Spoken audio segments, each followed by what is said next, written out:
I grew up on the 2,000 meters high mountains, like a mountain plateau. My family works with textile for a long time, and I always kind of want to escape from my village.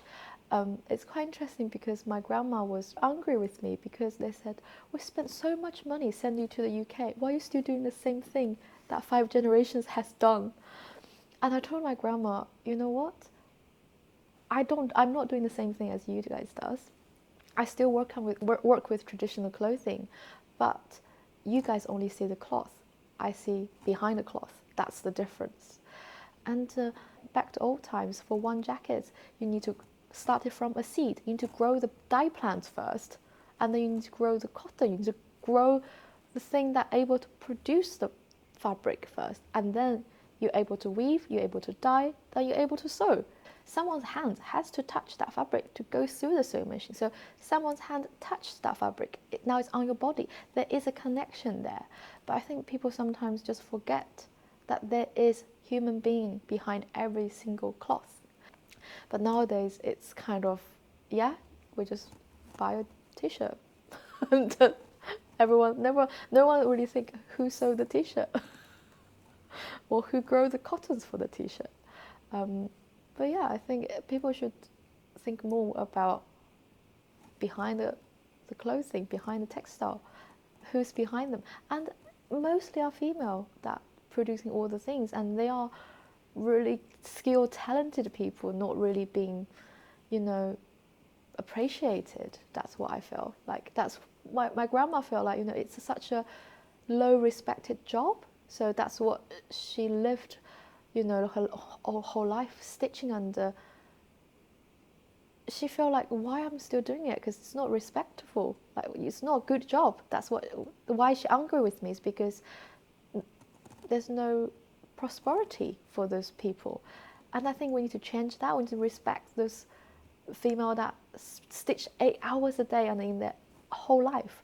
I think that's the roots. And then people will start appreciate, all the piece of clothing that they have is done by all those talented women out there.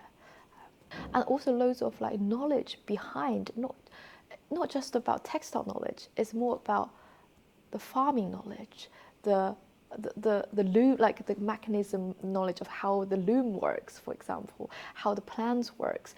That is actually more than just textile. It's not just about how you create a piece of fabric. It's about behind the fabric. So I started to look into loads of items. The collection I have, it's most likely quite female-centered. That's the first thing.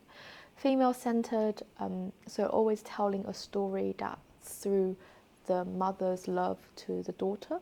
That's quite a common thing. And because the love weighs so much, one jacket, one piece of clothing takes most likely more than 5 years to 10 years to make, because they start making it when the daughter was born.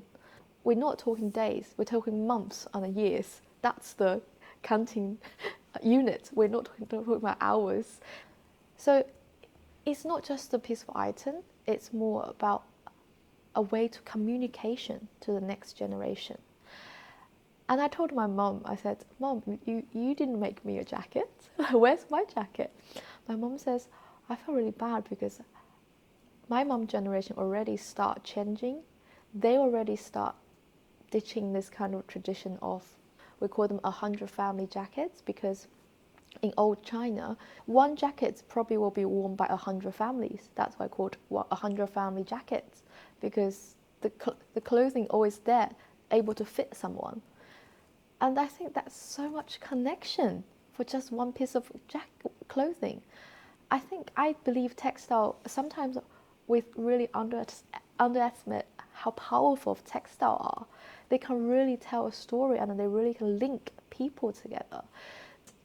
I met a farmer a few months ago, and we had a really interesting conversation. He was saying, all your city people was talking about how great your job is, how much money you earn in your financial jobs in the cities. But you know what? If the city doesn't exist, your job is nothing. It means nothing to a human being. Like, I can't live on my land. The land can feed me. And I suddenly realized how important the soil, the earth, to mean to a human being. And I think in the city we lost that. We don't have any ways to touch the soil. I feel the land should be a human right.